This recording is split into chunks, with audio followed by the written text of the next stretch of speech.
What up? It's your boy, the Incredible Man. Yes, I'm back at it again, and this is my discussion/review for 911 Season 3, Episode 14. Let's get it, man.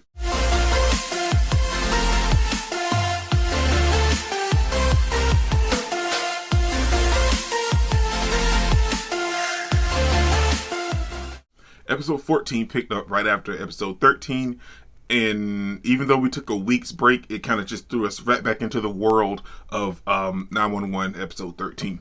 Now, with 14, we find out how the criminals broke into the 911 operating site, how it's set up, and who all the characters were, and what their job roles was. Now, I love this episode for a bunch of different reasons. We got to see all of that breakdown, and we got to see it in like a movie-esque type of way. We got to see the characters building up to the heist. We got to see how the heist ended, how the police apprehended everybody, and the whole story revolving the whole thing. How they set up Josh, who they were intended to using, and everything, and how everything played out. And we got to see Maddie and Chimney get a closer connection together, and Buck was there for Maddie, but we see that he also stayed out of the way so Maddie and Chimney can have their whole moment together. Now, I love this episode. Granted, it wasn't your typical 911 episode, and the whole cast pretty much wasn't involved because we didn't see Hen, we didn't see Bobby, we didn't see Michael. We saw all of these characters. Well, we didn't see Hen at all this episode, but we saw Michael and Bobby at the end of the episode talking to Athena about the whole case itself. But we didn't see Eddie this episode either. So we only got a few main components, which was Buck, Chimney, Athena, Maddie, and I think that's everybody, right? Okay, yeah, that's everybody that we saw this episode, besides the criminals and Josh and everybody else in the 911 operating center. Now, I love this episode in so many different ways because of the way that it was set up. We got to see the criminals' master plan get enacted, and we saw everything from the beginning and how it was set up, as to them using Josh, as to them having a man on the inside. There was so much going on and so many components that I was surprised that it actually went off the way that it did. But we saw a lot of double crossing going off in this episode, and we saw the 911 operators themselves terrified, but at the end standing up for themselves and putting down the gunman. Now, they didn't kill anybody, but they stood up for themselves and they took down the gunman. And I love that in so many different ways because we also, I guess you can say that kind of felt like Maddie's final triumphant victory over a man abusing her or whatever, if you catch my drift. Because we know at the end of episode 13, she tells Chimney, "I love you, Chimney." And then that's where we get this episode, and we see they kind of give us that again since we took a week's break. And we see it again, and we see her telling Chimney, "I love you." And Chimney, after he hangs up with her, he doesn't know what to do with it. He's like, "What? Well, this can't be. No, I don't know. I don't know what's going on because she just said last night that she wasn't going to do it. That she said it this time, and he tried to call her back, and he couldn't get through. He couldn't connect. And he calls Buck, and he tells Buck, and Buck was like, "Well, you're just overreacting." And he kind of just brushed it off until he tried to call, and he couldn't get through. And on their side of things, they were kind of trying to analyze things just a little bit, and it really wasn't working because there was like no way that we should get a busy signal from 911, or even if we call Maddie on her personal cell, how come we can't get through? So they suspected something. They wasn't sure, but they suspected something, along with Chimney telling Buck that Maddie told him she loved him, and the reason why she couldn't tell him that beforehand. So he calls Athena.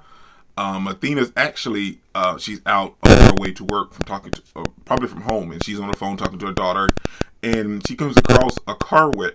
I can't talk to a car wreck, and she's trying to solve it, and next thing you know, dispatch routes her to another call. And now, it didn't really bug Athena that she got caught on another call, but when she got to the other call, there was already 4 officers there handling a situation that really only took 1 or 2. So she was suspicious at that point. Then Chimney called her and tried to give her the details and everything. And she was like, well, I'm not really buying it because she told you she loved you. So that's not really a lot to go on.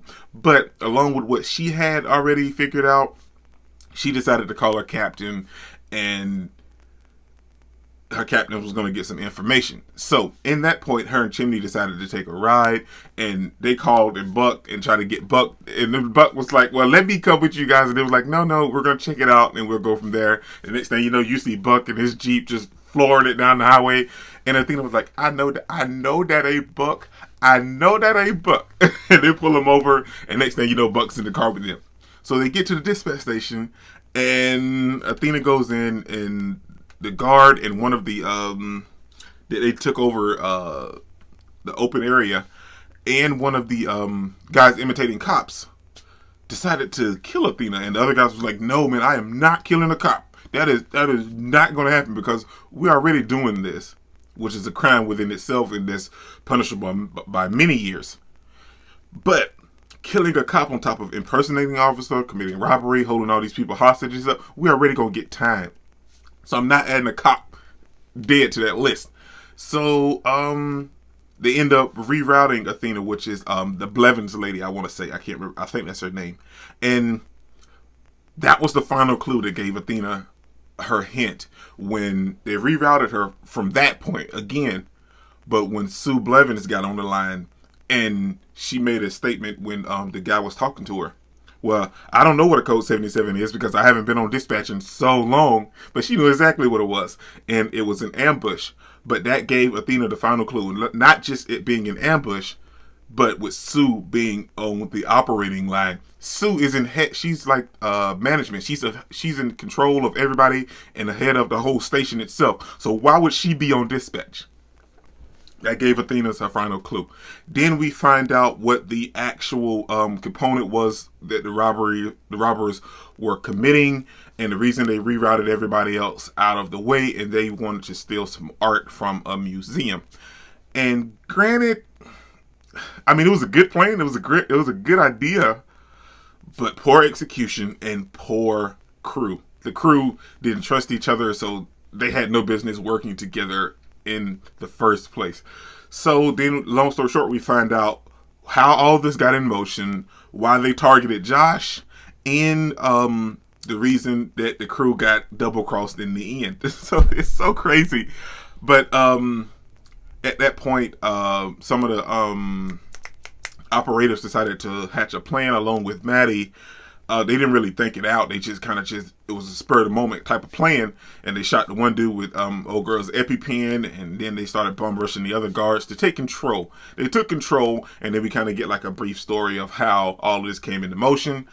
And then boom, bam, the police came in, and Josh refused to let Greg die because he wanted him punished. Now, the only thing I say about the whole story, I enjoyed the episode, but the only thing I say about the whole story is I felt like if Josh would have told Athena and the captain or whoever else was in charge of the case what Greg looked like when this first happened, Greg wouldn't have got past the doors and he wouldn't have been able to do this. But I say that, but then I think about Jake, the guy working down on the bottom floor. He was in on the heist the whole time. Him and the chick planned this whole thing together. So maybe I can't really give the blame to Josh at that point. But I feel like it's kind of partially his fault. I don't blame him, but I'm just saying I feel like it's partially kind of his fault. But yeah, they wrap everything up and they ended up arresting everybody without anybody getting hurt. It's all said and done. It was over with. And Nikki, okay, that was her name. Nikki double-crossed the entire crew. And then then they caught her in the end as well. And then we have Athena kind of recapping the whole story for us, giving us a whole from start to finish type of thing for Bobby and Michael and Harry, but also for our benefit as well, so we can see the whole picture. But like I said, I enjoyed the episode and I like the way that it was done.